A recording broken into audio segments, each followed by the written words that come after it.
kinita natin sa nakaraang videos. At dahil nag-share kayo, makakatulong na naman tayo sa ibang tao. Ito ang storya ng buhay ni nanay at tatay na nakatira sa kuweba. Imagine guys, dito sila iinom ng tubig. Pero bago ang lahat, gusto ko lang linawin na hindi po ako mabuting tao. Gumagawa lang po kami ng mga videos na di kayang gawin ng iba. Kailangan naming maglakad ng mga nasa 3 kilometro upang makaabot sa kuweba kung saan sila nakatira. Isipin nyo guys, pag dito kayo tumira, tapos nagkakasakit kayo, ewan ko lang kung anong gagawin nyo. Nakakapagod guys, delikado ang daanan. Sa aming pagdating, dito namin nakita ang nakakadurog damdamin na sitwasyon. Tana kayo, Juan?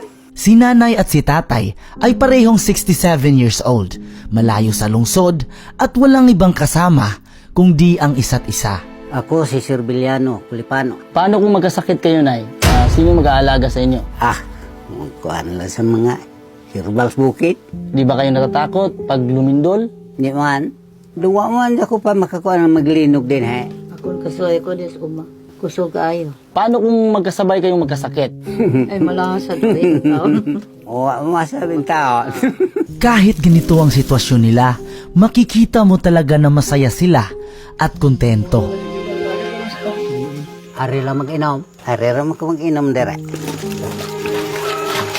Imagine guys, dito sila iinom ng tubig.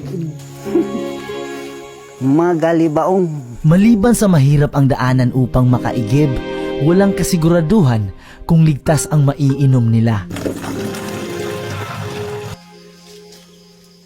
Maliban sa amin, wala bang ibang umakyat dito upang mag-abot ng tulong? Man, Ano rin po yung lagi niyong kinakain? aw mo rin ang mais ko makasangga. Wala. Mulang makapanguling. Kung wala. Akay wagyot. Ganyan kahirap ang buhay nila dito sa bukid. Wala silang anak na pwedeng maging gabay nila sa panahong di na nila kaya. Tagsari magkakagbaboy. High blood sa. Magkano rin po yung pinakamalaking nahawakan niyo na pera? Mura din ang sa kalibo.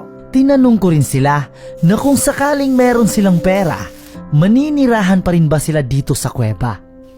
Dili. Kahaon tag daw na ikwarta. Pagkasang buhi, pamaurot laman ng hapog kot-kot. Ila kay kinanglano ni mga kwarta o mga di isa kay ka magagago. Amwat ka. Kung paminaw lang niyo.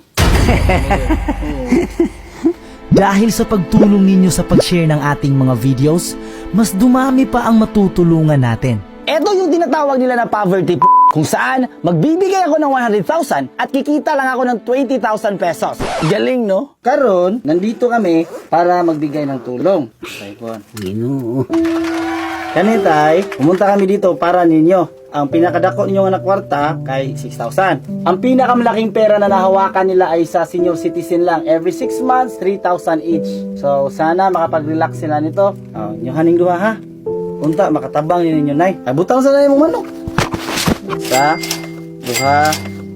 Bago tayo magpatuloy, gusto kong pasalamatan lahat kayo na tumulong maging posible ang lahat ng ito. 11, 12, 13, 14, 15, 16, 17, 18, 20, 30, 40,000, 50. Ano, nakakupot na juga 50,000. 60, 70, 80, 90, 100,000. Ha? Asa mamatay na la. Di paga kakita sa ng kaluy as Ginoo. Pagbaba namin ng bundok ay sinama namin si nanay at tatay upang ang pera ay madiposito sa bangko. Pinadalhan rin kami ni tatay ng mga manok bilang pasasalamat. Bilang respeto, kahit ayaw ko, tinanggap ko na lang. Dahil sa kanilang sitwasyon, naisip ko na totoo pala talaga yung kanta. Love will keep us alive.